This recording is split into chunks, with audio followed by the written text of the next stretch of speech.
This clip is brought to you by SaveWithConrad.com.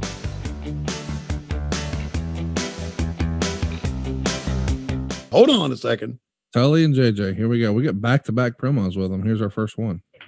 You know, first off, I got to take my hat off to Jim Crockett Promotions and the Superstation for putting the superstars on the Superstation on last night. It was one of the greatest things ever for professional wrestling, National Wrestling Alliance ever saw. Now, you want to talk about Jimmy Valiant real shortly, real quickly, and real to the point. Jimmy Valiant, I got to take my hat off to you. I sent you as a message to Dusty Rhodes. You went back, Dusty, he's tougher than we thought. And I meant you keep coming back. Jimmy Valiant, that's fine. You want to take fist match? That's fine. Because I'm going to keep knocking you down. If you want to keep getting up, like Edison said, if at first you don't succeed, try again. Well, Valiant, that's it. You keep trying, and you keep trying, and I'm going to keep knocking you down. Because sooner or later, the domino theory that Mr. James J. Dillon, the administrative, pay attention to what you're doing, boy. You were still... You know, one of the interesting aspects of my job as administrative director of Tully Blanchard Enterprises, not only taking care of his contractual obligations, not only taking care of his training routine, not only his travel arrangements, but I also have to be constantly aware with his increased earning power of how I'm going to use the funds involved. And one of the things that we're really looking into at Tully Blanchard Enterprises is a travel agency.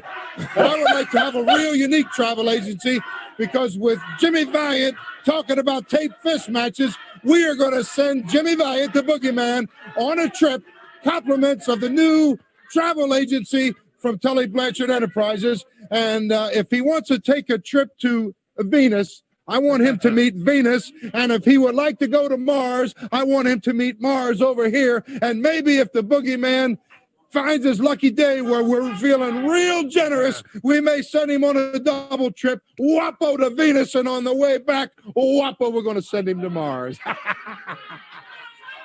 Tully Blanchard, James J. Dillon, and back with more right after this.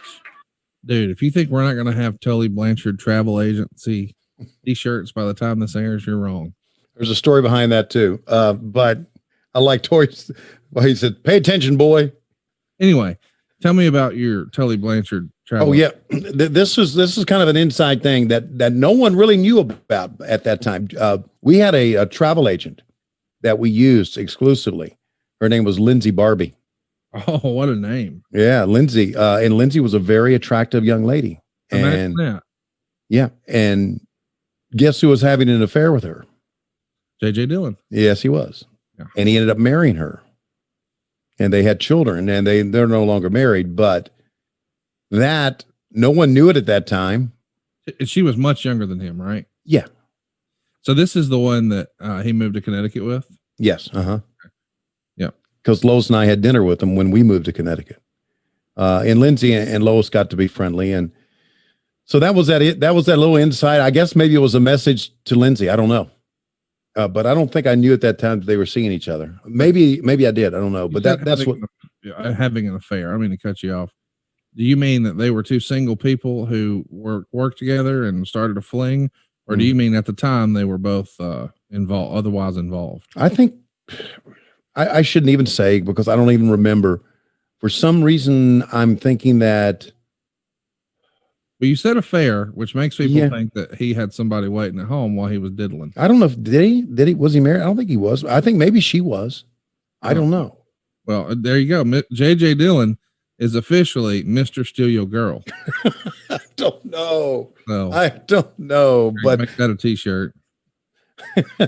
But that's it just, I mean, Flair really loved Lindsay. You know what? You know what really we just learned for real right there? Yeah, what? J.J. Dillon was a goddamn horseman. Yes, J.J. Dillon was in fact a horseman. It's hard to imagine him, showing out at the bar and ordering 30 Stoli Sea Breezes and stirring people's drinks with his dick, typical horseman behavior. Yeah. Hard to imagine him in that scene. It's because he's in the corner closing a deal.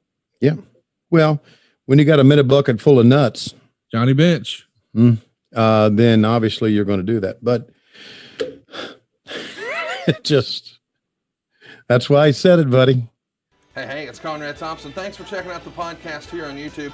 Be sure to hit the subscribe button and the notifications bell so you get a notice anytime we upload some new content. And go save yourself some money right now. If you're in a 30-year loan or you have credit card debt, it's not a matter of if I can save you money, it's a matter of how much. Find out right now for free at SaveWithConrad.com.